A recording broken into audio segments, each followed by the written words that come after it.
You are listening to the weekly Dartscast. 1 hour 90. Hello and welcome to a new episode of the weekly Dartscast.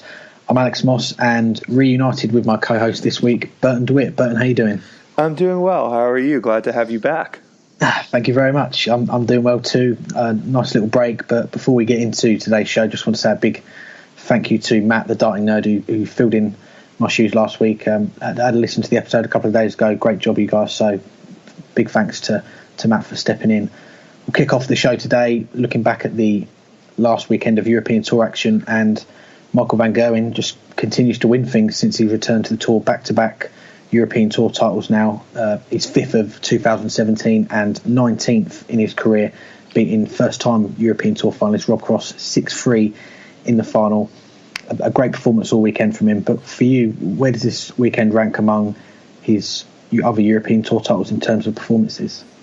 Yeah, it might be his best, and that's something that you can't say without just nodding your head. That this might have actually been the best he's ever been on the European Tour. He dropped 6 legs over 5 matches. Only Rob Cross and was able to really push him. He had a little bit of trouble at times against Gordon Price, but that was because his performance dropped, not because Price really pushed him. Other than that, he was just phenomenal the entire time.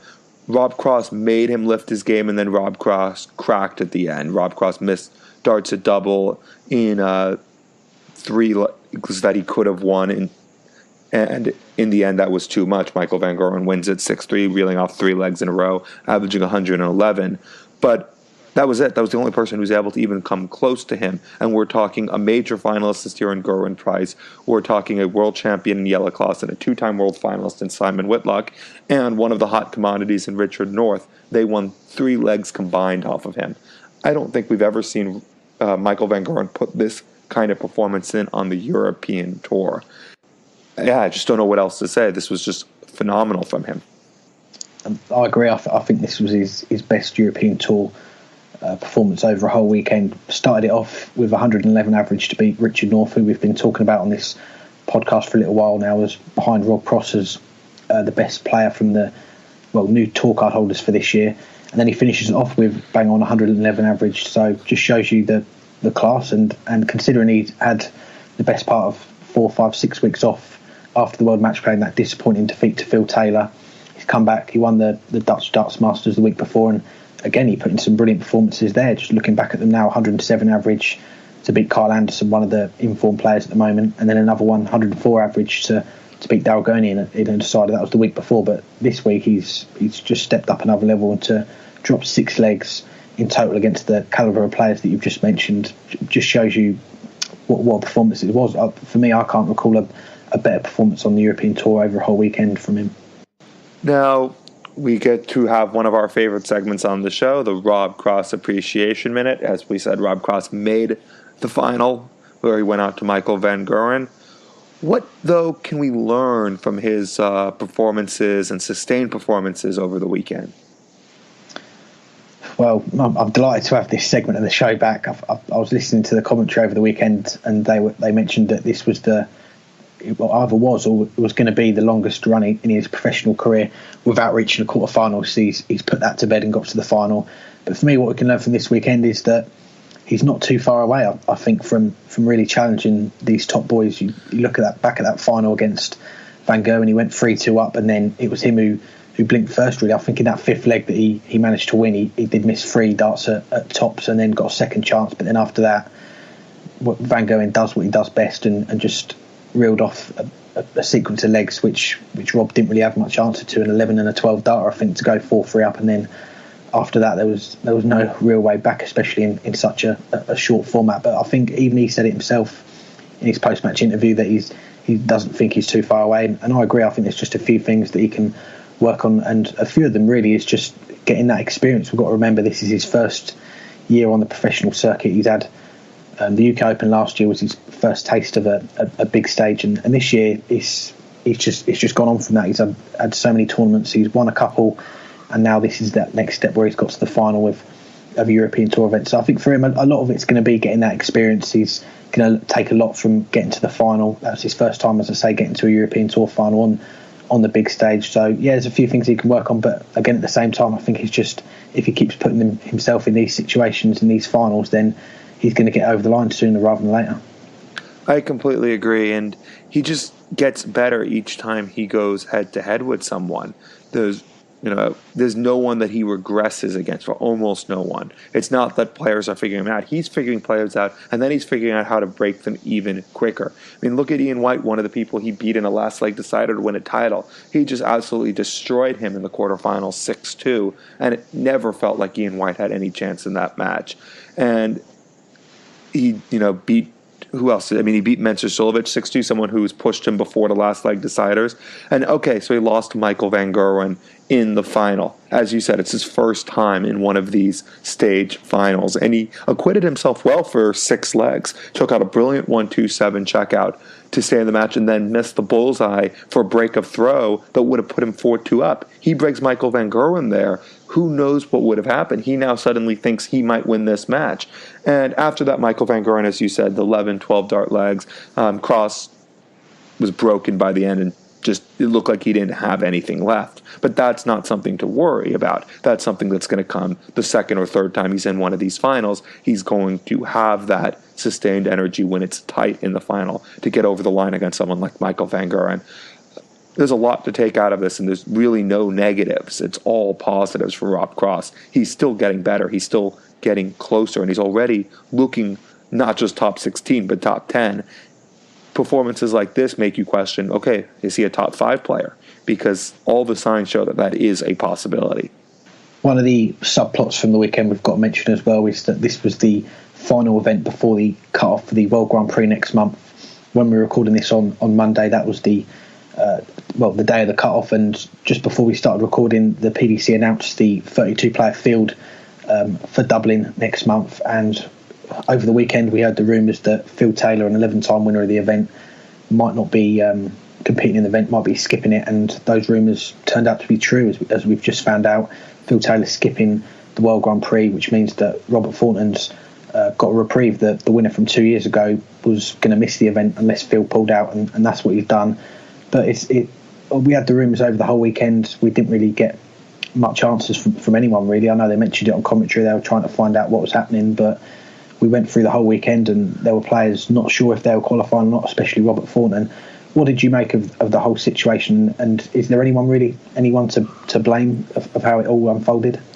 I think it probably should have been announced earlier, especially since it affects ticket sales. There are people in Dublin who wanted to go see Phil Taylor and probably bought tickets to some of the early rounds, since, at least over the last couple of years, you can't expect him to get past the first round in Dublin. But people would have bought tickets expecting to have one last chance to see Phil Taylor.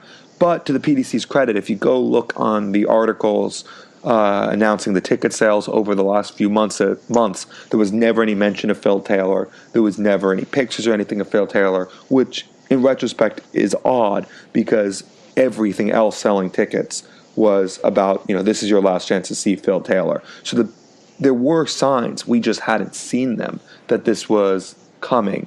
As far as whether anyone's to blame, I think it should have been announced, because it affected not just Phil Taylor, but it affected what everyone else was trying to do. And now you have someone like Robert Thornton back into the tournament after not qualifying. But it could have been even worse. We could have had a situation where it wasn't that Robert Thornton got in, but Robert Thornton would get in and it could knock someone else out, depending on how things had lined up. Or it could have brought somebody else in. Could have brought Vincent van der Voort in. Vincent van der Voort might have only needed to reach the semifinals as opposed to the final had we known Phil Taylor was skipping and had Alan Norris won his match. It affected all the permutations. It affected all the pressure on the players. And if this was something that was really decided at the beginning of the year, it should have been announced before right now. Yeah, 100%. I agree with what you just said. Just looking over social media over the weekend, and there was a few people saying that Phil had told the PDC his schedule at the start of the year when he said he was retiring, and if he'd said back then, I'm probably going to give the Grand Prix a miss, then it should have really been told. Well, at least maybe even if they didn't want to tell the fans and they wanted to keep the ticket sales going, even if they hadn't said that Phil Taylor was going to be there, then maybe they could have told the players. We don't know. They might have told the players, well, behind the scenes, Phil's not going to be playing in the Grand Prix, so this is the situation. But as fans of the darts, we don't know really what was going on. So it was a situation that I agree could have been avoided. And I suppose when we have other players retiring in the years to come, Raymond van Barneveld, we don't know how many more years he's going to be playing. Probably 5 more years, 10 more years maximum. What's going to happen when he gets into this situation? And then even further down the line, Michael van Gerwen. So it's a situation that I think all the parties can really learn from, and to make sure that we don't have this weekend where, well, even if the players haven't told the fans know what's going on. It's just an interesting observation. I meant to mention it in my answer, but I'll mention it now. If we look at Kyle Anderson had to withdraw due to visa problems from 2 events last year. If you look at the 3 beneficiaries of those withdrawals, we had in the Players' Championships last year, Andy Hamilton, a world finalist and 3-time major champion. In the World Championships, it was Kevin Painter, a world finalist and Players' Champion winner. And now here in the Grand Prix, it's Robert Thornton, a 3-time major winner. So there's been a lot of big-name beneficiaries from these late withdrawals, although obviously the first 2 were for a completely different reason. Now, moving on, there were more seeds that went out early. Kim Huybrechts, Alan Norris, who have both gone out early a few times. Peter Wright went out for the second time in the last 4 Eurotour events in his first match, and there were a few others that had less than sparkling performances. Who of the seeds is in the most worrying form right now going into first Cardiff and then later Dublin? Well, it's maybe not Cardiff, but going into Dublin, it's a pretty obvious answer, and it's got to be Alan Norris. A 75 average in that game against Darren Webster, and he lost 6-3. And he even tweeted himself after the game, that's the worst he's performed on stage. So it's worrying times for him. And I can't remember who put the stat up. It might have been one of our statisticians, Christopher Kemp, put up something like Alan Norris and his record on the European Tour since he won that title at the end of last season. It's not a great one, especially against seeded players. So it's a worrying defeat for him. All right, Darren Webster is one of the players who's playing well at the moment, but you look at how he performed, 83 average. If Alan Norris plays anywhere near his B game, averages high 80s, early 90s, then you expect him to come through that one. But as regards to the other 4 players that went out early, Mervyn King, Peter Wright, Dave Chisnell and Kim Huybrechts, you can't really say that they didn't play too badly. Kim Huybrechts 96 average, Dave Chisnell 97, Peter Wright 96 and Mervyn King 99. So it's not like they've turned up and put in a below par performance. They've played well, and at the end of the day they've just come up against players who have performed better. I look at the game, Peter Wright's game against Ronnie Huybrechts. Ronnie Huybrechts was like 6 out of 8 on the doubles,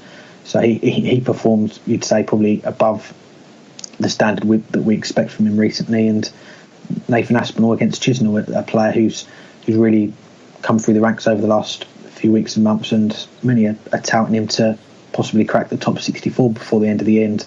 Then Kim Huybrechts as well against Kyle Anderson, another 100 average for him, a player probably on form right now. You'd say he's in the top 8 form players of the world. So for me, I've got to say most worrying signs are for Alan Norris. But in terms of the players going into Cardiff this weekend, then maybe Peter Wright. He hasn't had a lot of match practice. I know the week before he lost his luggage in a Dutch tournament, so he's probably not been in the best of form going into this weekend, but I'm sure he's had a few days this week to try and get ready for the weekend.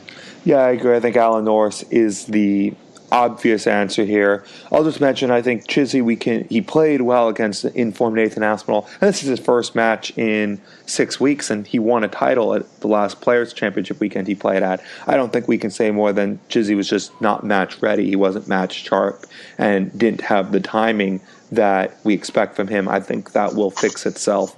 Getting a match under his belt, yeah, he would have liked a good run, but getting a match under his belt will be good for him going into Cardiff. I talked last week about Mensur Suljovic. I think there are very worrying signs right now for the Gentle, and I don't think playing in Cardiff is going to be the best for him right now because he has been struggling a bit since the match play. And okay, maybe it's that he's not match sharp, but it's not going to help his confidence if he takes 3 hidings like he very well might. Now, of course, he's good enough that he could win a match or 2, even get out of his group. We'll see how that is. And that could change things, but I'm worried for him. And you mentioned Peter Wright. I'm worried for him as well. I think Jelle Claessen's going to take confidence from his run to the semifinals, or quarterfinal rather. But I think he still has to be worried about his form. His injury is still affecting him. He's still not nearly the player he was even just a few months ago. Is he rounding back to form? We'll see if he can sustain this. But he's defending a lot of money at the back end of this year and the beginning of next year, and he's still not playing anywhere near what he had been. One last point I want to make from the weekend in Germany, and that's Robert Owen, who got to the quarterfinals in Holland a week before and 103 average in his first round game, but lost out to Christoph Ratajski 6-4, one of the games of the tournament, in my opinion. He did an interview before the tournament saying he thinks or he hopes that he could be the number one Welshman in the PDC. There's a lot of good Welsh players in darts at the moment. It looks like they're going through a bit of a boom at the moment. What do you make of those comments, and do you think he could eventually become the number one Welsh player in the PDC? I've been impressed with what I've seen from him since I first started seeing him on the live stream when they started doing the streaming at the end of last year, because we didn't see much of him on the European Tour last year or at the beginning of this year. We're now seeing a bit more of him. And when he's in form, he's a very consistent and good player. His darts go into the board basically perpendicular, which leads to his nickname, Stack Attack, but it lets him follow the darts in either understack or overstack, which is an advantage. He doesn't have to switch if his dart, hits the target, and he can just keep hitting treble 20 after treble 20. He's good enough, and he's getting better. Now, he's not yet to anywhere near the consistency that he needs to be the number one Welsh player. That's still Gerwyn Price. There's still Mark Webster. I mean, he's definitely shown that he's probably the number 3 in the PDC right now. But he's on the improve. And it's a gutsy comment to make, especially since Mark Webster hasn't been in the greatest form recently, and neither has Gerwyn Price for that matter. Robert Owen might be right now playing better than anyone from Wales in the PDC.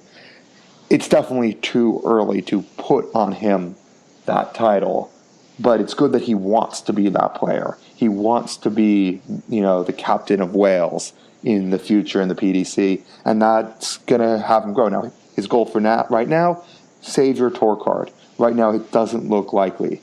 If he can get into the top 64 by the end of the year, that will be a big bonus. But that needs to be his goal right now, because he can't be the number one Welsh player if he's not even ranked at the end of the year. Yep, I've got to agree, and he's only 6 months older than Gerwyn Price, which in darting terms suggests that he's got a lot more years in the game, and it's only the last, you'd say, since the start of the year really, that he's put together a decent run of results. I look back at the quarter-final in the first lot of Players' Championship events, and then that quarter-final on the European Tour a couple of weeks ago. So it's only really this year that he started to do a bit of damage on the tour, and he's a player who this is his 4th consecutive year on the circuit. I know he won a tour card at the start of 2014 at Q School, dropped off the tour at the end of 2015, and then managed to win it back at the start of 2016. So as you say, this is his 2nd year on that tour card, and he's got a bit of work to do if he's gonna keep his tour card at the end of the year. But all the signs suggest that he probably has a good chance of winning it back. But for a player who wants to build on some momentum from this year and those good runs that he's had, he's really got to keep his tour card at the end of the year. He doesn't want to be starting back on zero. He wants to keep that money that he's earned this year and use that as a base to build on going into next year. But from what we've seen over the last couple of weeks, if he can sustain that sort of standard, that 103 average that he had, he was very unlucky not to come through that. If he'd have had anyone else in the first round, you suggested probably have done enough to get through if he'd have played like that. But it would have been interesting if he had got through that first round game. He would have played Gerwyn Price, so that'd have been good to see the current Welsh number one and a player who's saying that he wants to be number one go up against each other. But I'm sure we'll see them two come up against each other, hopefully before the end of the year. If not, then in the years to come. Now, from Germany to the home of World Darts, the Robin Park Arena in Wigan, the final weekend of Challenge Tour action. Titles for Peter Jacques, Nick Folwell, Wayne Jones, and Alan Tabern. Wayne Jones made a further final. Stuart Kellett made a final as well among former tour card holders. But the big news, of course, that means Wayne Jones tops the order of merit and wins his tour card back after just a year without it. Mark Dudbridge finished second. He wins back his tour card after 2 years off the circuit. And the big question looking forward, it's a bit different than last year, where the two tour card winners were new PDC professionals in Rob Cross and Ryan Searle. These are, of course, veterans who have been in major finals. But do you think either of them could kick on, if not like Rob Cross, at least like Ryan Searle, and make a good showing of themselves on the PDC circuit in 2018? Yeah, it is different from those two that got the tour cards last year. So it's a difficult one to answer. As you say, Wayne Jones, Mark Dudbridge, two players that familiar names really on the darts circuit. Both have made major finals. Wayne Jones, the European Championship, I think 7 years ago. Mark Dudbridge at the Circus Tavern, the World Championship, about 12 years ago now against Phil Taylor. So these are two players, seasoned campaigners, but the reason they dropped off the tour was a drop in form, and it's taken Mark Dudbridge a couple of years to get his tour card back. Wayne Jones just a year, although he was at Q School at the start of the year and didn't manage to get his tour card back. But I suppose the Challenge Tour is a great place for players like them to win more matches than they're used to in a similar setting. They play at similar venues to the PDC Pro Tour is, so they've got that familiarity from where they've been playing in years past. So good for them really that they can get some wins under their belts, win some tournaments as well. And darts is a game, a lot of it is in the head and a lot of it is on confidence. You see what a good run for a player can do. As we just mentioned there, Robert Owen gets to a European Tour quarter-final and he's all of a sudden starts talking about being the Welsh number one, starts posting 100 averages on the European Tour. So a lot of it is down to confidence, and I suppose for these two, a big thing will be getting back onto the tour next year and getting a few decent results under their belt straight away, because these are two players, as I say, that dropped in form, the results started to go, and that's why they lost their tour card and dropped out of the top 64. So if there's a case of they kick off the year with some bad results in their opinion, then all that confidence that they've built up this year could wane pretty quickly, and then they could be back to where they were before. So for me, I think it's a case of they've got to get some decent results off early, and we know the quality of these two players when they don't get to a World Championship final or a major final without having some talent. So definitely I can see them kicking on, but as I say, I think they've got to hit the ground running just like Rob Cross and Ryan Searle have done this year. Yeah, and I think Wayne Jones is definitely some signs that he could. Even though he didn't win a tour card, he won enough points at Q School that he's been able to play most of the Players' Championship events and enter the European Tour qualifiers. And he's picked up some big scalps this year. He's beaten some informed players: Johnny Clayton, Steve Beaton, Terry Jenkins. He beat Peter Wright when Peter Wright was playing some of the best darts of his life earlier back in April. John Henderson pushed Michael van Gerwen in a Players' Championship event, has beaten Ronnie Hybrex twice, beat Kyle Anderson. So it's not like he hasn't been able to show that he still has the game. He wasn't picking up those scalps the last few years when he had a tour card. He's gotten some confidence back. Can he match Rob Cross? No, I don't think he can. No offense to Wayne Jones. Wayne Jones is not the type of player Rob Cross is. But could he match Ryan Searle and get himself into contention to qualify for the World Championship again? There's no reason he can't. He's shown now that he can beat these, if not top players, that second tier of player who, the very good players, top 32, top 18, 20 players. And he hasn't done that in a few years now. He's the player that I would say I could look forward to really kicking on. Dudbridge, we'll see. It's been a long time since we've really seen Mark Dudbridge contend. It's been 5 or 6 years. But again, he now has some confidence. He's shown he can win titles again. And that will put him in good stead heading to next year. Now we come to our first guest on this week's show, a runner-up on one of the Players' Championship events this year and a winner on the Challenge Tour over the weekend, and that's Peter Jacques. So looking back at the weekend just gone on the Challenge Tour, you picked up another title on there. How do you assess your weekend as a whole?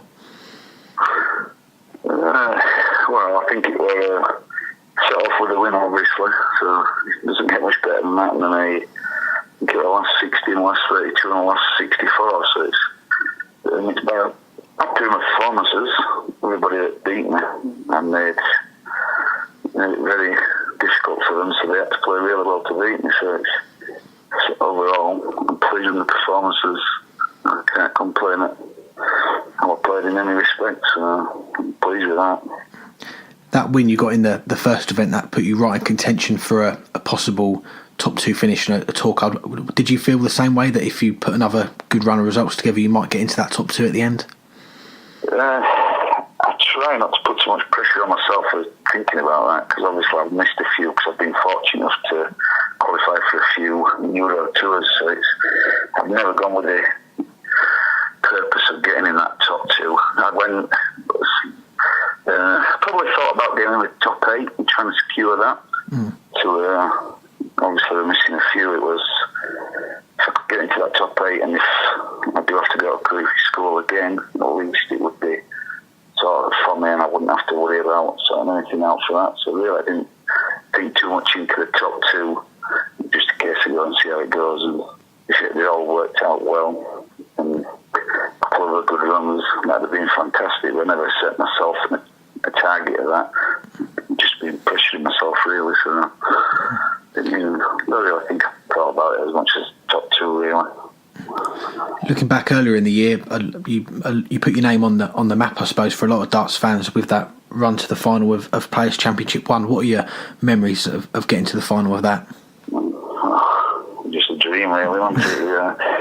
It was, for me myself, I haven't really done a lot of competition darts really up until the last 18 months. I've just, I've had a good grounding at Yorkshire and playing county darts for the last 10 years, but never really done competitions, so it was the same again really. I went into that not expecting too much. Knew I was capable of doing it, obviously, but it's just a case of take every game as it came and not pressure myself into too much thinking if I should be winning games or not. It was just a case of take it as it comes, and it just all worked out brilliantly. I mean, clicking out 3 of the players, and Gary Anderson, James Wade, Michael Smith, 3 great players. So it was just a dream come true, really. Beating those 3 players that you mentioned back to back to back, I know you said there that you feel like you had the game to beat them players, but how much belief did that give you that now that you've done it and you've beaten them players? Oh, it's immense. You go from, it's one thing knowing or thinking you can beat them, but actually doing it is a different thing, isn't it? So it obviously gives you a lot of confidence going into other games.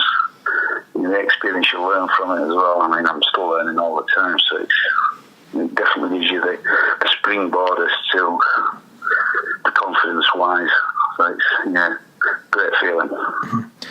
You mentioned you've only really started playing PDC darts the last 18 months. What was it that made you want to start playing on the circuit, the Challenge Tour to begin with?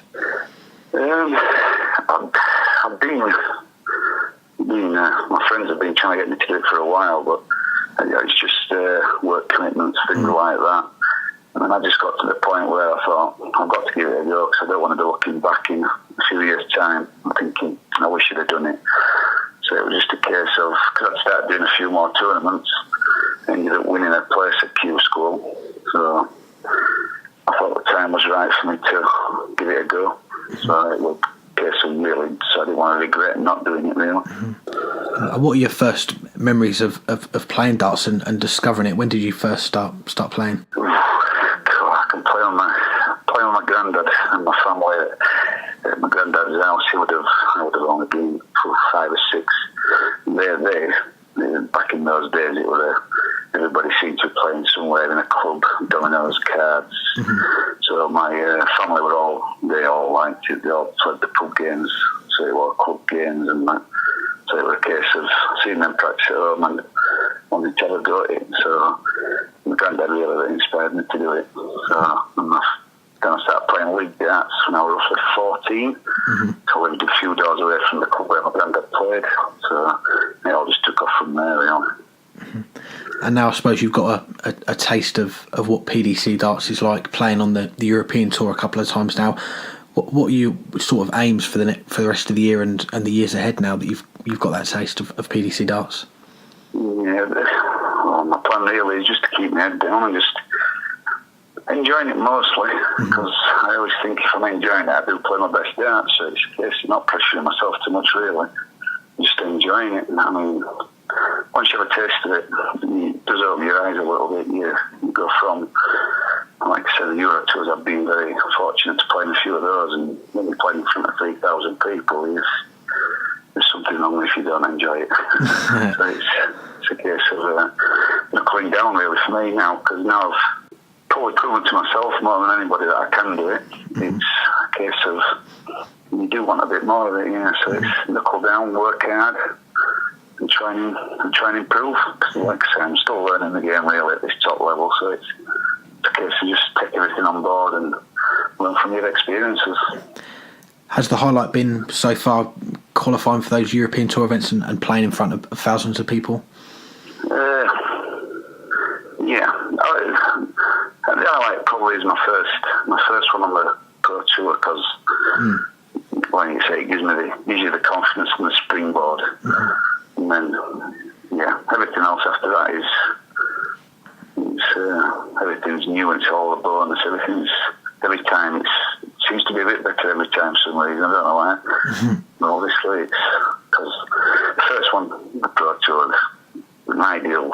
It was just a dream come true, really, to be playing in that arena and then to be playing so well.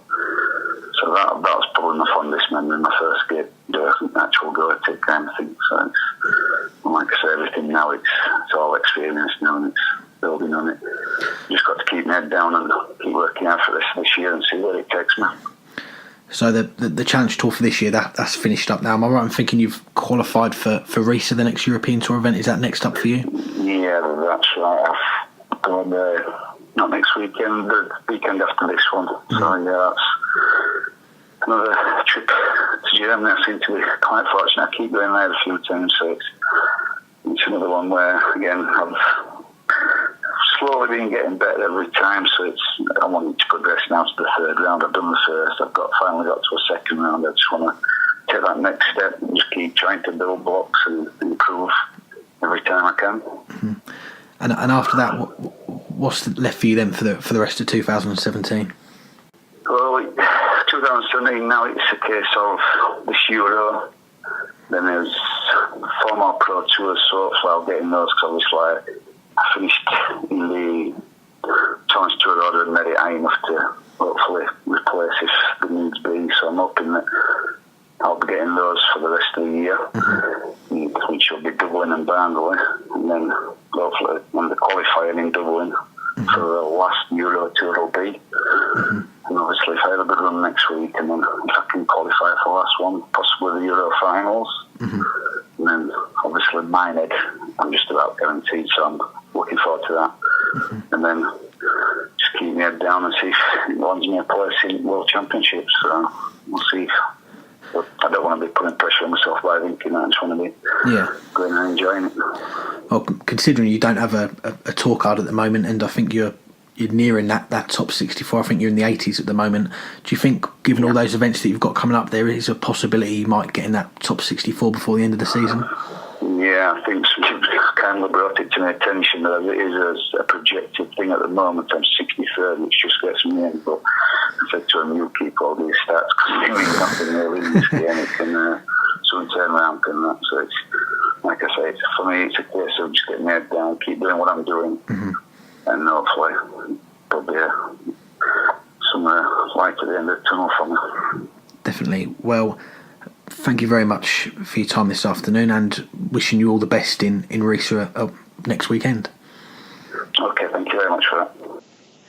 Thank you to Peter for joining us on the podcast this week. Now over to matters in the BDO, and there was a triple header of events in Chelsea over the weekend. Just going to run through the winners from those events before we go into a couple of topics from the weekend. Let's kick off with the ladies' events, and Dita Hedman won the England Masters, and Lorraine Winstanley continued her haul of trophies this season, picking up the Classic and Match Play titles. And in the men's side of it, Andy Baton's winning the Masters, Jeffrey Spradden's winning the Classic, and Glenn Durrant winning the Match Play. A title there for Glenn Durrant, obviously the reigning BDO world champion over on that side. Is he still the man to beat in the BDO? I'm going to actually say no. I think he's definitely the best player in the BDO still.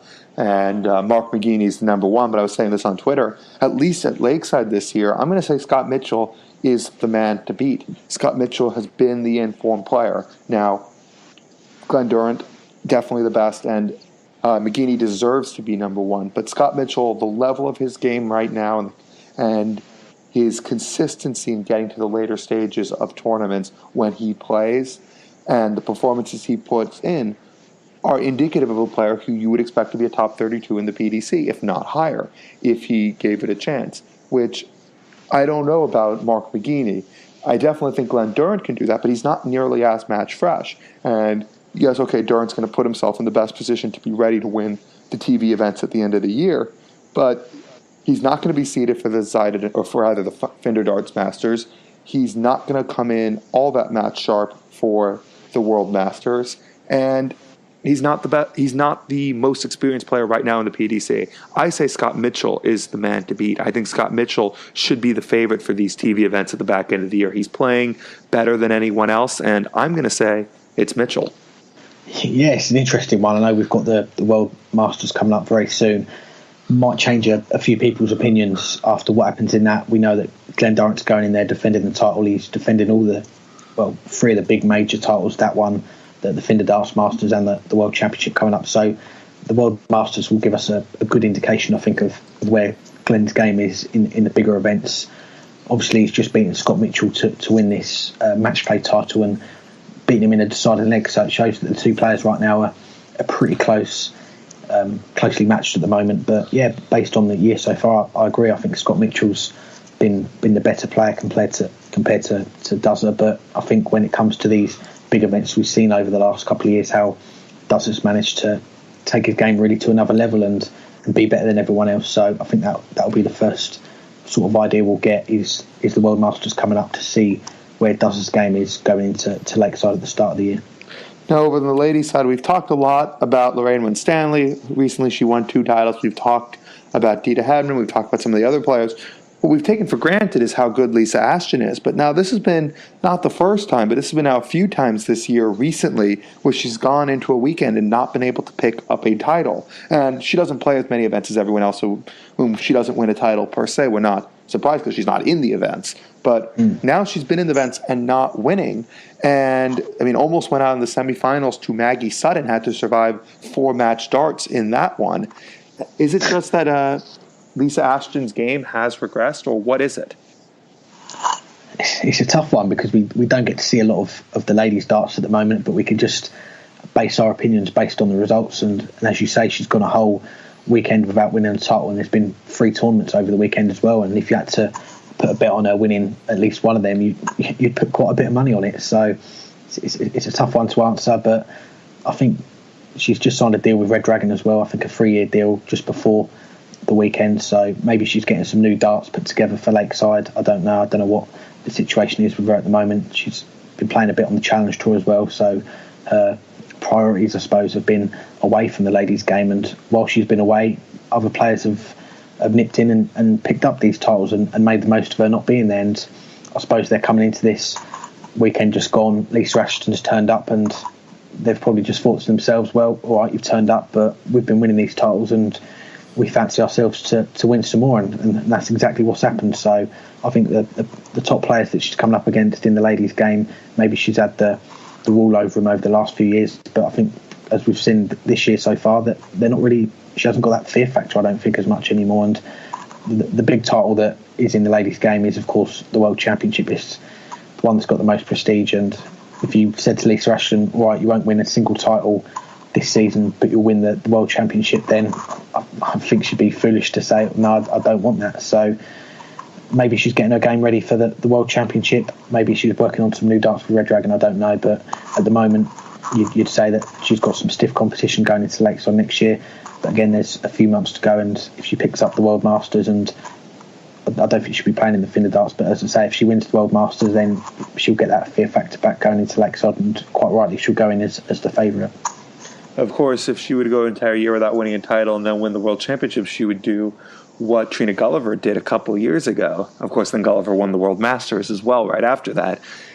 I don't know. I think it is tough to say because we haven't seen her play. That deal with Red Dragon, it's big for her and it's big for ladies darts. We're now seeing most of the top players have some sort of manufacturer sponsorship deal, which is good. It's amazing that Lisa Ashton didn't have a major deal before this. But has her game regressed? I mean, she made it to a semifinal and lost to Lorraine Winstanley. She made it to the other 2 finals, losing to Winstanley and losing to Hedman. But that's 3 events where she didn't win a title in one weekend.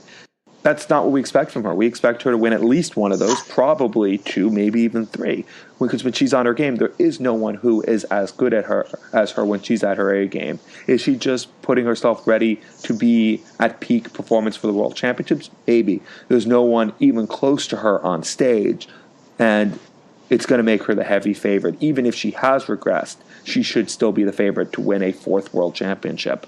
But this is not what we expect from her. We don't expect her to go into a weekend with 3 events and come back without a title. And that's what happened this weekend. And it's not worrying signs. It's definitely some cause for concern.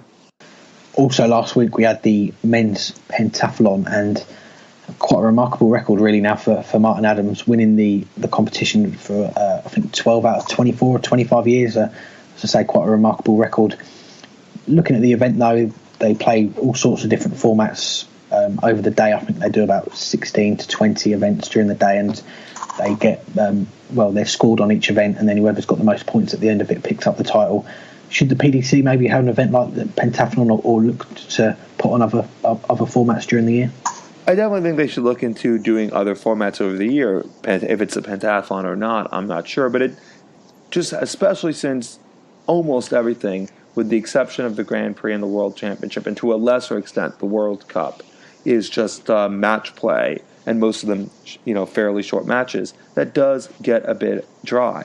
There used to be more set play events. They tried doing a cricket darts event back in 2010.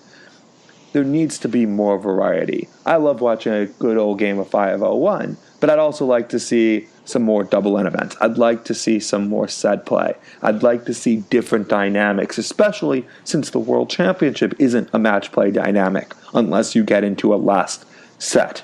It's a set play dynamic, and it doesn't prepare players for the rigors of the World Championship. The Grand Prix is really the only thing out there, but even that doesn't, because it's a double in event. There needs to be some more variety in the calendar, especially since there's a sport that there's so many different ways you can play it. There's no wrong way to play darts except for the way I play. So why can't we have more events? If it's the pentathlon, that's just a little fun thing that the BDO's had forever. It challenges players not just on their ability to check out 501, but 1001, 2001, hitting doubles, hitting Shanghais and stuff like that. And it could be fun to watch. If not, that's something. I want to see more variety in the PDC calendar. That's one thing the BDO has going for it, is that they have that variety. They have pairs matches. They have mixed doubles. The PDC doesn't have that, and it can lead to much of the calendar just being a bit dry. Yeah, I agree. It's great to have a bit of variety, and I think the PDC are trying to have that with different formats. But again, they could look at doing some more pentathlon. Maybe they could look to do that. And I think the big thing for the PDC really is they've got all these tournaments on TV at the moment. So they're quite in good relationships with the broadcasters that they've got. So I think when it comes down to changing the formats and trying to introduce new ones, a big talking point really is going to be, a big thing in the negotiations is going to be, do the broadcasters want that? And we've had this pentathlon in the BDO for a number of years, and it's never got any TV coverage, I don't think, from my knowledge. So maybe it does suggest that it's not a format that's conducive to good TV. I personally would like to see the event, but maybe the TV companies that have the say at the end of the day, maybe they don't. But I know it's not a complete change to the format, and I know we spoke about it a couple of weeks ago, but if I was to bring in a new event and with a different format to what we've got on the TV at the moment on the tour, then I would look to try and reintroduce a sort of news of the world style event. We spoke about, as I say, the Champion of Champions event a couple of weeks ago, which is best of 3 501.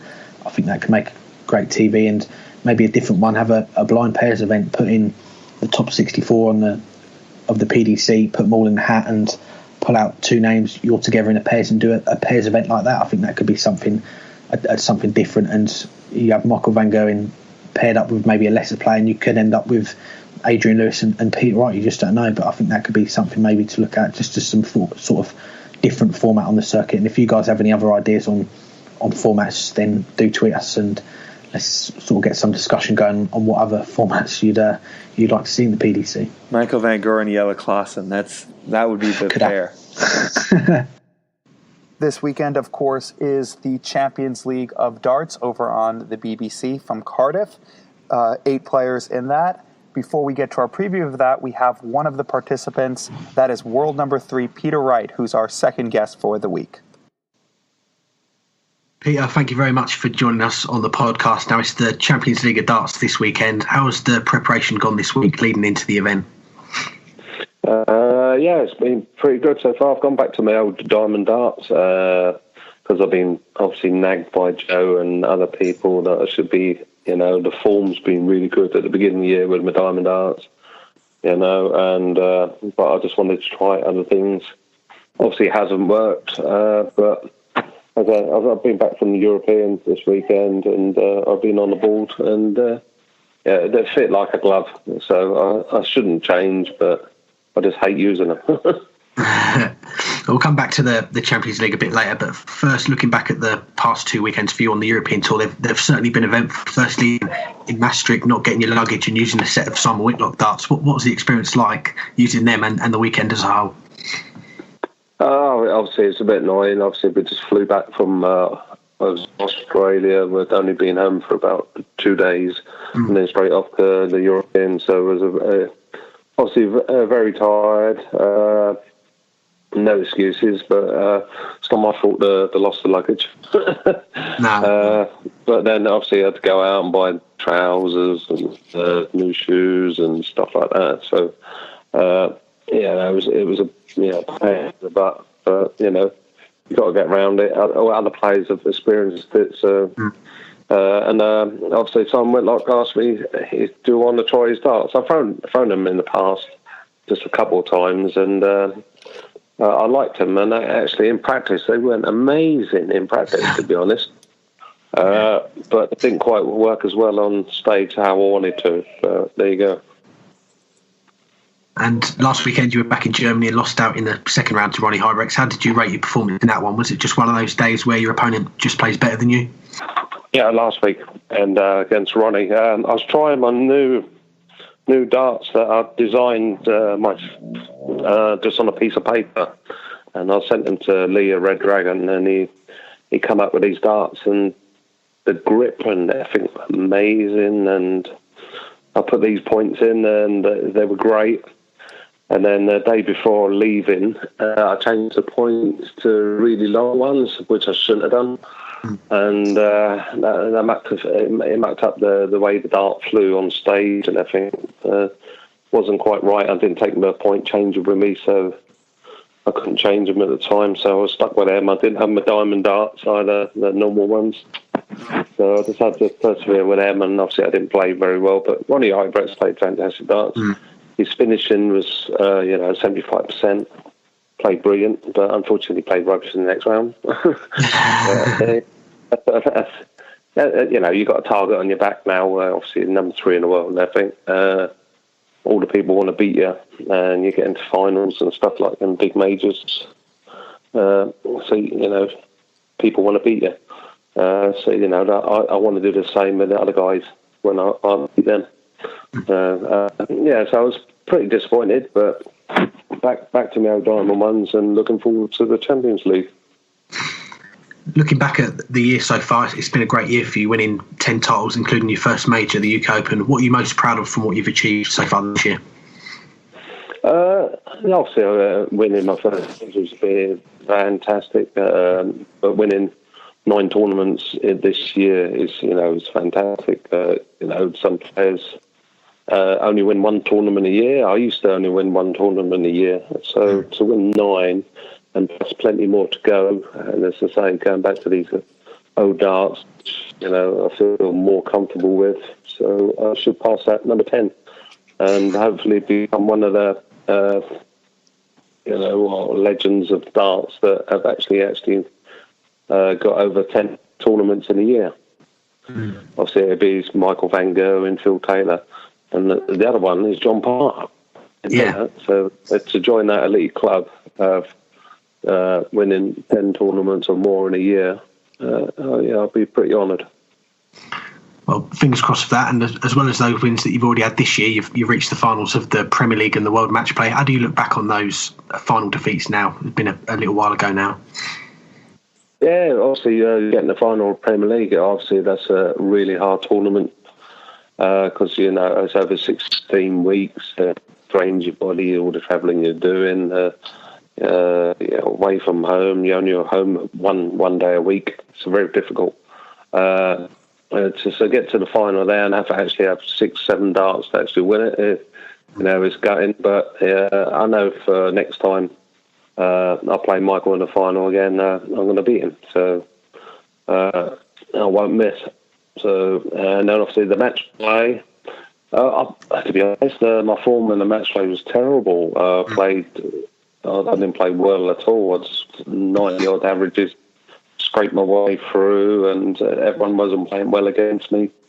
So, I managed to get to the final, and then obviously I played Jacques, who was playing immense that week. He beat all the top players in the world. Obviously, I got a bit emotional. Obviously, it's playing the master that I've grown up to watch and idolise, and what he does and everything. And actually, to play him in the final of the World Match Play, I won't be crying again next time. I'll be a stronger person. Well, hopefully it'll be in the World Championship final coming up. That'd be nice, wouldn't it? Yeah, that'd be great. Yeah, and I'll make sure it's on first. Well, so what's it been like then, being on tour with Phil? You've got the World Series and all the other events. What's it been like on tour with Phil this year, this being his last year? Oh, obviously, he's self. He has a laugh in the back room, and he's all telling jokes and stories and everything. I'll miss that. It'd be very quiet in the back room without him there. And you still watch him as a. He's nearly enough 60 years old, and the darts he goes in the practice room and he doesn't form on the stage with is absolutely brilliant. If he could still do that, oh my God, he'd make Michael van Gerwen look silly. Now, back on the BBC this weekend in Cardiff, looking at your group, you've got Gary Anderson, Dave Chisnell and Mensah Suljovic. What's the target for you this weekend? What would you like to try and achieve? So win my group, and then hopefully then Michael will play whoever's runner-up in my group, and then I'll just play whoever finishes second in the other group, that's really hard to call the other group. I don't know who, because Adrian Lewis played really well at the match play with time off, and obviously he had an injury and surgery and everything, so obviously he's healed up, hasn't been playing darts. Well, he's probably been practicing and stuff like that, but he hasn't played competition darts, so he might be rusty, he might not. So he could be a very dangerous player, as we all know. He's one of the best in the world. But then you've got Barney, who can just stand up and just play fantastic, 9 darters, and obviously Phil, we know Phil, and then Michael could have a bad weekend. You never know. Let's hope. Well, Michael is in the other group, and he's made quite a return to the circuit in the last few weeks, winning both the European Tour events. What have you made of his return, and did you expect it to be as good as it has been? Oh yeah, definitely. I knew he'd be practicing, getting ready for this, long haul of the September, October, November, and December, ready for the World Championships, stuff like that. He would be getting on that practice board. But to be honest, people haven't been playing that well against him, so he's had a couple 111 averages. And that's about it. And all the other games have not been, fantastic. So, but no one's put him under pressure yet. So I'm gonna hopefully sort that out. Mm-hmm. Back to yourself though. Looking at the rankings, you're closing in on that number 2 spot now. You've spoke before about wanting to be number 1, but is getting to number 2 the first big goal for you, and then assess the leap to number 1 from there? Oh yeah, definitely. One step at a time, and that's all I've always done in my career playing darts, is to take one step at a time. Don't look too far forward. Yes, in the future, sometime I will be number 1 in it, but it's going to take time, and I've got to learn a lot from all my practicing and all the times you lose to get better. I've got a lot of learning to do still. But I'll definitely I'll get to number 2, and then I'll assess the following year what I've got to do to get to number 1. Obviously, go and break Michael van Gerwen's arm. Not really. I'd rather be playing him in all the finals, to be honest. So, hopefully we'll have some great battles next year. And apart from being number one day, what else would you like to achieve in your career, and how long do you envisage being among the game's Elite Four? I don't know. Obviously, I'd like to be in the Elite Four for as long as I can, and as long as I'm enjoying it. So when you start, not enjoying it, you just get out. If you're just trying to grind your way through it, I think it's not very good. So as long as I keep enjoying it, I'll be in that top four. And finally, are there any plans to evolve the snakebite character? You've got the hair and the outfits and the walk-on. Is there something else you're thinking of bringing to the look maybe in the future? We're looking to bring out our own range of clothing and stuff like that, designing our own range. So fingers crossed that'll be before the World Championships, hopefully. Excellent. Well, thank you very much for your time, Peter, and all the best in Cardiff this weekend. Thank you very much. Cheers, Alex. Thanks to Peter Wright for joining us this week. This weekend, of course, is the Champions League of Darts in Cardiff. And, of course, we had Matthew Porter on last week who hinted that it might be moved to a different location next year. The groups for that, Michael van Gerwen, Phil Taylor, Adrian Lewis, Raymond van Barneveld. The other group, Gary Anderson, Peter Wright, Dave Chisnell, Mensur Suljovic. Why can't I get the name right? Phil Taylor is the defending champion. I guess it's because it's so surprising that Phil Taylor is the defending champion after how Michael van Gerwen won everything last year. But Phil Taylor is the defending champion. But who do you think will be the champion come Sunday evening? I think it will be Van Gerwen. It's the obvious answer, but looking at the 8 players that we've got in there, you mentioned earlier in the show, Mensur Suljovic is not in the best of form.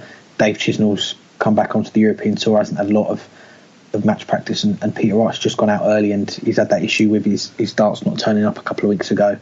Gary Anderson, I know he's had a break since the World Series. He's a player who, if he turns up and if he's on his game, I think he's going to be the main contender for Michael van Gerwen this weekend. And then I'll look at the other group A, which has got Van Gerwen in it. Phil Taylor, he's had a break as well. Is he going to turn up and produce the sort of darts that he did this time last year and sweep the event? He very well could, but it's one of them where he doesn't do it as often, so you don't expect him to, especially so soon after winning the World Match Play. I know that probably took a lot out of him that week to go all the way and lift that title again. And the other two in that group, Adrian Lewis, I can't remember the last time I've seen him play. He's been out for quite a long time. And Barney, he's not in that form that we saw at the back end of last year and the start of this year. So it's an obvious answer, but I think Michael van Gerwen is the player to beat. If I had to name a player to stop him this weekend, I'd say Gary Anderson. I completely agree. And if I'm in Group B, I go into this thinking this is an opportunity for me. All 4 of those players have to be thinking there's enough going on with the other 3 players that I can win this group. Is Gary Anderson going to care that much about this event? Is Peter Wright's mind where it needs to be for him to be playing at his best? Is Dave Chisnell matched sharp? And is Mensur Suljovic regressing right now? I think there's big questions about all 4 players. More long-term questions as far as Mensur Suljovic is concerned, and maybe Peter Wright, but at least immediate questions as to the other 2. While the other group, Michael van Gerwen's coming into this now feeling like he can win anything again. He's a father for the first time, and it took him the better part of the tournament in the Netherlands to get back on his game. But once he was there, and he did have the pressure of being the hometown or the home country player, once he got past that, he was playing very well this past weekend. As we discussed earlier, was the best he's ever been, well, at least the best I've ever seen him on the European Tour. I think Michael van Gerwen then has to be the player to beat. But if I'm in Group B, I'm thinking this is an opportunity for me because, okay, there might be questions about me, but there's questions about everyone else. I can win this group.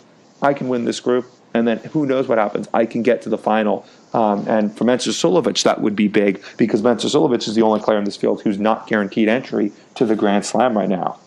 Anything else for this week?